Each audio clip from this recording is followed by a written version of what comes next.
Squad, it's your girl Keisha, and I'm here with tonight's All Tea All Shade Insecure Season 3 Episode 8 review. So the season is over. Tonight was a really good season finale episode. So happy for everybody over there at Insecure. They did that. The first 2 or 3 episodes moved a little bit slow, but once we got to episode 4, that motherfucker picked up and it did not let go.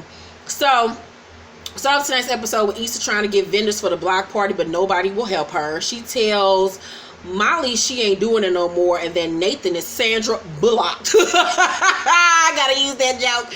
She's gonna look for a job though instead. Molly tells her that Torian is being petty. Issa reminds her that she did him shady. Molly makes excuses for everything and says that she was just doing her job. And I can understand to an extent where Molly's coming from, because in a male-dominated world, we as women have to, get in where we can fit in. And sometimes as a woman, you do have to be cutthroat. You have to play the same game that the boys play.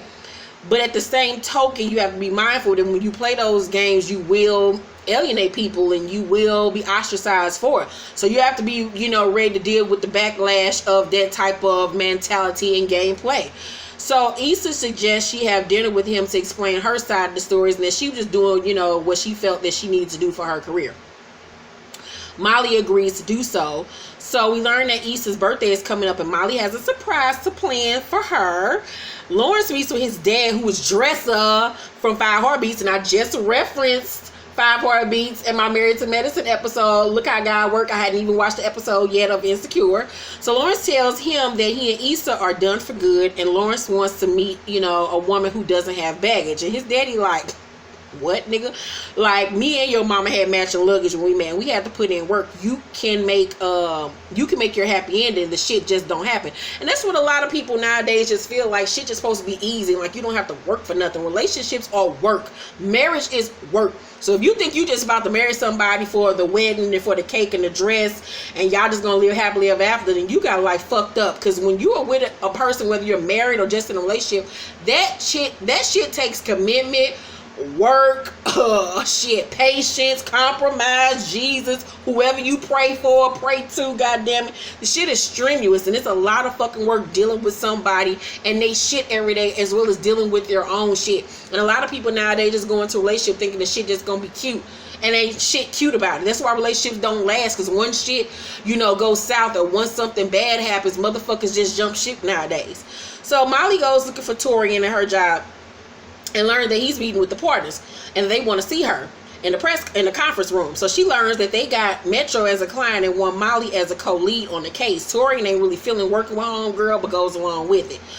Issa interviews at Beat Crew. The dude tells her, we'll get back to you. I think she gonna get the job season 4. Molly is waiting for Issa outside her apartment for her birthday when she see Nathan walking up. So he got these little, 1-800 contact flowers or some shit with him. And she jump out the car and what the fuck are you doing here? He's like, I'm here to see Issa. She's like, no, nigga. After not calling, not answering her text, not nothing for a month, nigga, you just ghost her. You think you about to show up today? It's her birthday, nigga. Not today. Say, we are not playing these games today. So he was like, man, I'm just trying to talk to Issa. She was like, nope, nigga, today is her birthday. She happy you not about to ruin it. Bye for nigga. And he look at her like, you black bitch. Walk off. So what would you do if your girlfriend did that? Would you be mad at your friend from stopping you from talking to somebody that you were having a relationship with? Or would you, thank her from shielding you from that energy? What would you do if you were Issa in that situation? I personally think if it was me, if it was my birthday and somebody did to me what Nathan did to Issa, and say for instance Mo or my other friend Losha was in that predicament, how would I respond to that? If it was my birthday and I had been hurt and just not healing over it,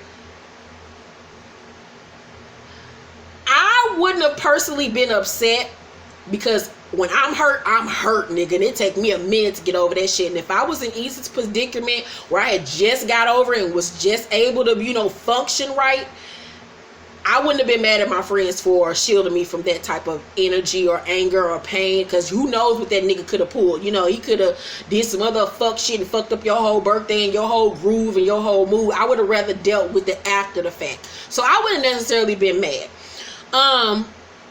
Molly takes her to go see the last dragon at the cemetery for her birthday. You know, they do that shit all the time out there in Los Angeles. That's some shit I would love to do. And that's something like Monique would most definitely do for me for my birthday. That screamed Monique. That screamed Monique and Keisha.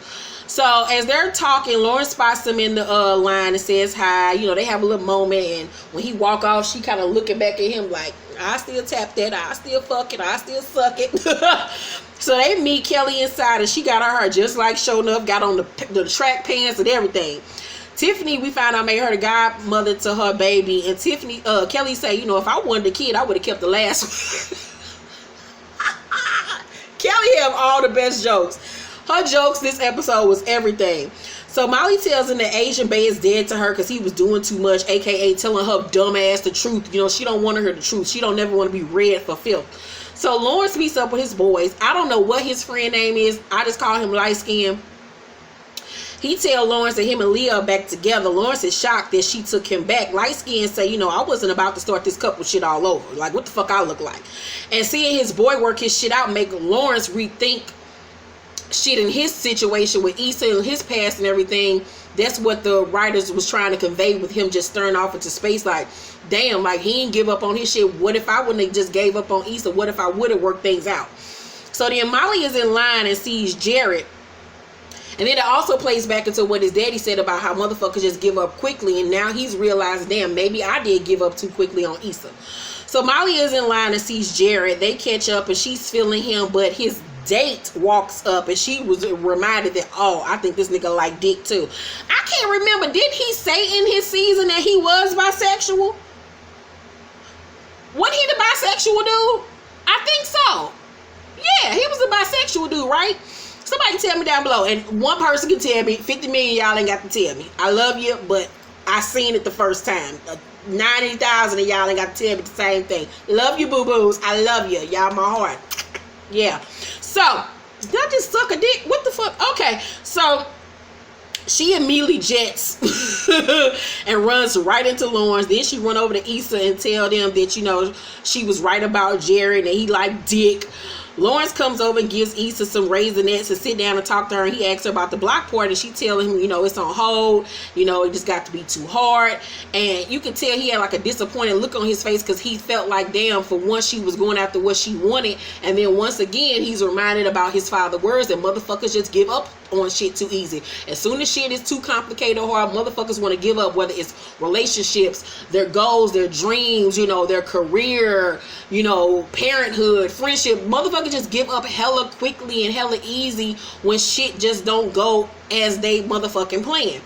So after the movie, Jared comes over with his girlfriend Amber, his brother, and his date or whatever, and Molly feels stupid as fuck because the nigga, I guess, like pussy. So Issa goes over and speaks to the coordinator of the event, who is also one of Tiffany homegirls, and asks, you know, how did you do this? Like, how did you get this whole thing together? And the girl tell her, you know, I had to be persistent and I had to turn those no's into yeses. So that night, Issa and Molly sitting up in her crib, and she tells Molly that she's going to continue with the block party. And Molly tells her to trust her instinct, meaning Molly instincts, and not to do it. And once again, you can't listen to everybody. Even your mama, your friends, your daddy, or whatever. Motherfuckers will persuade you not to do stuff because it don't interest them, because it don't move them, because they might feel it's dumb. They might feel like it's a waste of time. They might not feel like you can do it or whatever. But you cannot listen to the naysayers in your life, because listening to Molly will have Issa over there fucked up, because Molly is negative as fuck. And so Issa say, you know, didn't you just run into your gay but not really gay ex? Trust those instincts. Molly say, didn't I just help you with bomb nigga control? He say, what nigga you controlling? Molly say, that nigga Nathan, he showed up at your house with some whack ass flowers like nothing ever happened. Issa say, wait, Nathan came to my house? Molly say, yep, and I sent his ass on with the quickness. Issa say, you know, you should have told me and let me handle it myself. Molly say, like when you had me over his house looking dumb while you was playing Harriet the Spy. Great line. Issa say, I'm not you. I don't cancel niggas left and right. Issa tells her that she's been on some real negative shit and she's going to be at the top by herself if she keep this shit up. And that's real talk. Like, Molly hella negative. Molly don't want to listen to nobody. Molly always thinks she the fuck right. Molly always making rash, quick ass decisions. Molly is just a ball of fucking mess, and she gets on my fucking nerves to an extent. And I'm so happy Issa read her fucking rights, because she got on my nerves this fucking season, and she was just wrong, loud and wrong. It ain't nothing worse than being loud and wrong. So Molly tries to talk to Tori the next day at work about the case, and finds out that she'll be the lead on her own, and she's gonna have to find her own co-lead, and he's now working with the same ladies that she did. Now she at this firm by herself with no friends and don't nobody like her ass, because she was out here playing a ruthless game. And like I said, if you're gonna play a ruthless cutthroat game, then you got to be willing to take the motherfucking the risk, you know, the shit that's gonna come along with it. So Issa meets with the girl from the movie. I don't know the bitch name. She's very pretty though. She's helping her with this block party event. Issa offers her a ride, because you know she do Lyft, but the girl said, you know, I got a date. And at that moment, I knew exactly who the fuck she was going on a date with. Issa goes home to find the flowers from Nathan at her front door. And whoo, child, ooh, that just gave me the feels. Because ain't nothing worse when you like a motherfucker and you really thought it was going somewhere, and then that motherfucker just ghost your ass, and you don't know why or what for. And like I said, it was because that nigga had served his purpose in her life. But the monkey wrench in it is that God will let that motherfucker gonna come back. The motherfucker gonna come back to see if his foot is still in the door. And the test is, are you gonna be dumb enough to let this motherfucker back in and let him do the same shit to you all over again? But we'll get off on that in just a second.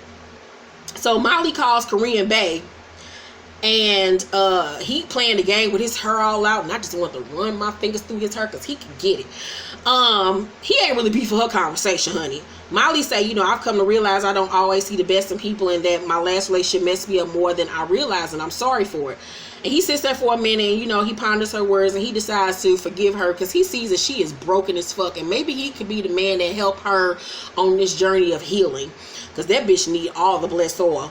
So the girl helping Issa meets with Lawrence for their date, and they hit it off. And I was like, well, here we go with this shit. Season 4, she gonna be helping Issa with this block party, all the while dating her ex nigga. And how is this shit gonna work out with everything? Everybody find out about everything. This shit is gonna be crazy. So Nathan comes by to see Issa so they can talk, and he said, you know, I was MIA. I went back to Houston. Sometimes I get really down and I can't talk to people sometimes. I didn't want to put you through that. And at that moment, I was like, girl, run.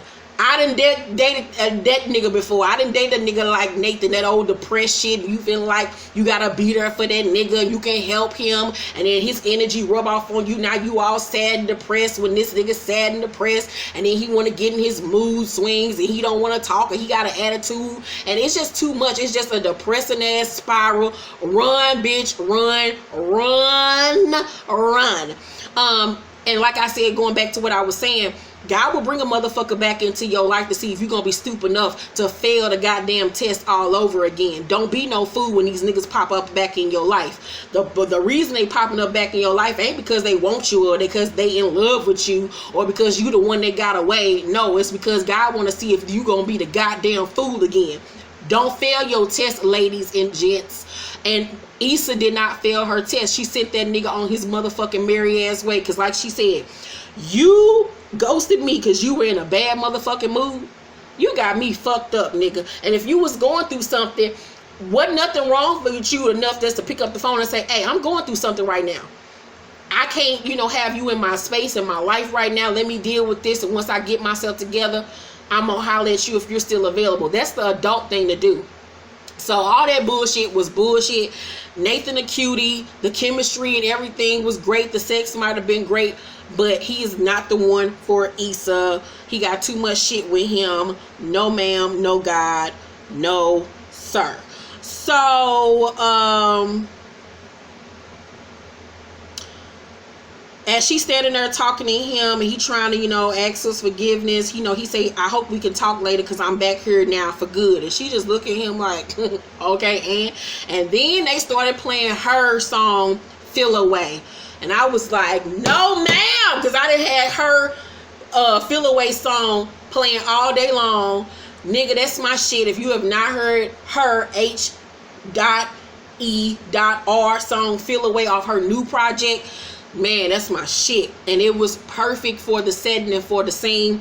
Issa just look at him walk in the fucking house. Like, nigga, I ain't got time for this shit. And she did the right thing. She went in her house, looked at all the clutter. Because your house represents your life. If your house is a cluttered fucking mess, your life is a cluttered fucking mess. And she realized that and started cleaning that shit up. And she, instead of focusing on Dick, instead of letting him back into her life and letting him ease his weight back in and hurt her all over again, she said, you know what, I'm going to take this time out to get my shit together and focus on me. And that's exactly what she did. She turned on her goddamn old record from The Last Dragon and started organizing her house. And it looked beautiful when she was done. And I was so proud of Issa this season because we saw growth in her. She had a little moment when she was acting crazy, but she didn't react like the old Issa. She made the changes to be a better woman. So I'm so happy that she is growing up, because this beginning of this season, baby girl was running on my goddamn nerves, acting so stupid.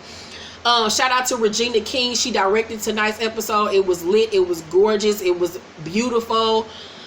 This episode, this season just made me just want to continue to work hard myself to meet my dreams, my goals of directing and producing and acting and stuff like that, and getting my own projects off the ground.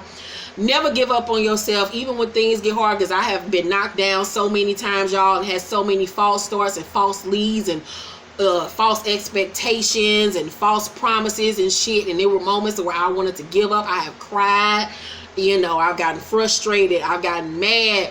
I've gotten down on myself, feeling like maybe I'm not good enough. Maybe this isn't meant for me. But, you know, you have to keep moving forward. And I'm so happy that I've started back focusing on my other dreams and goals. And that's why this Wednesday, Single Moms Meets, my web series, is back for season 2. It'll debut this Wednesday, 5 p.m. Central Time. Please, guys, check it out. It's so dope. You get to see the creative, fun side of me and my friends. It's all improv. It's based on a fictional cable access dating show for single mothers. It is hilarious. Please support, you guys. Share and like it and all that good shit. Love you guys.